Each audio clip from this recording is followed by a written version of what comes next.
زندگی اس کو محنت اور جستجو کا جو ایک سلسلہ ہے وہ نہیں رکنا چاہیے کسی بھی موڑ پر۔ کامیاب لوگ کبھی بھی اپنے آپ کو کسی ایک منزل کا مسافر نہیں سمجھتے، بے شک بے شک، کیونکہ وہ تو کچھ منزلیں روند کر آگے چلنے والے لوگ ہوتے ہیں، بے شک، اور اسی کو عشق کہتے ہیں۔ میرا ایک مطلب یہ ہے کہ منزل کے انہدام سے آگے کی بات ہے، واہ واہ، یہ عشق ہر مقام سے آگے کی بات ہے۔ تو بات یہ ہے کہ کوشش جاری ہے، اور آپ جیسے لوگوں کی محبتیں اگر ہمارے ساتھ رہیں تو انشاءاللہ ہم اپنا کوئی مثبت کردار ادا کرنے میں ضرور کامیاب ہوں گے۔ اچھا نوید ملک صاحب، جب ہم بات کرتے ہیں ملکی فلاح و بہبود کی، جب ملکی ترقی کی بات کرتے ہیں، جہاں پر افسانہ نگاروں نے، کالم نگاروں نے،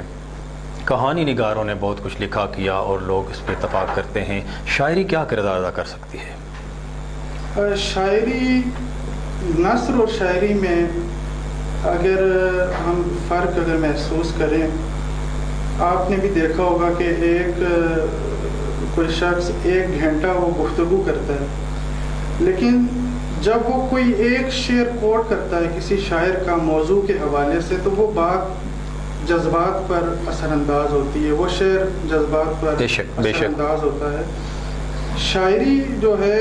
اس کا تعلق جو ہے آپ کی روح سے ہے، آپ کے باطن سے ہے، اسی لیے جو لوگ اپنی قلمی کاوشیں لوگوں تک پہنچاتے ہیں، آپ نے دیکھا ہوگا کہ وہ اپنے نظریات بھی لوگوں تک ٹرانسفر کرنے میں کامیاب ہوتے ہیں۔ تو شاعری جو ہے وہ اپنا بہت بڑا، علامہ اقبال نے جو انقلاب برپا کیا معاشرتی اور مذہبی اور ثقافتی حوالے سے، وہ شاعری کے ذریعے ہی کیا، اور ان کے بعد ان کی روایت قائم رہی، جدید شاعری میں اضافہ ہوا، لوگ رومانوی شاعری سے ہٹے، انقلابی شاعری بھی کی، خارجی اثرات بھی قبول کیے، ان نے اپنے جو ذاتی دکھ اور درد کو بھول کر ان نے معاشرے کی بات کی، انہوں نے بین الاقوامی طور پر موضوعات اٹھائے۔ تو شاعری جو ہے ہم اس کے ذریعے بہت سارے مقاصد ہیں جن کا حصول شاعری کے ذریعے بہت آسانی سے ممکن ہے۔ اچھا نوید ملک صاحب، بڑا لمبا سفر ہے، بے شک آپ نوجوان ہیں، لیکن یقیناً آپ نے بہت چھوٹی عمر میں شاعری شروع کی ہوگی، اور پھر یہ سفر اتنا طویل ہے اور میرے خیال میں بڑا کٹھن بھی ہے، بڑے مشکل مراحل آئے ہوں گے، کچھ تھوڑا سا بتانا پسند کریں گے، اس کے بعد پھر آپ کی شاعری سنیں گے ہم۔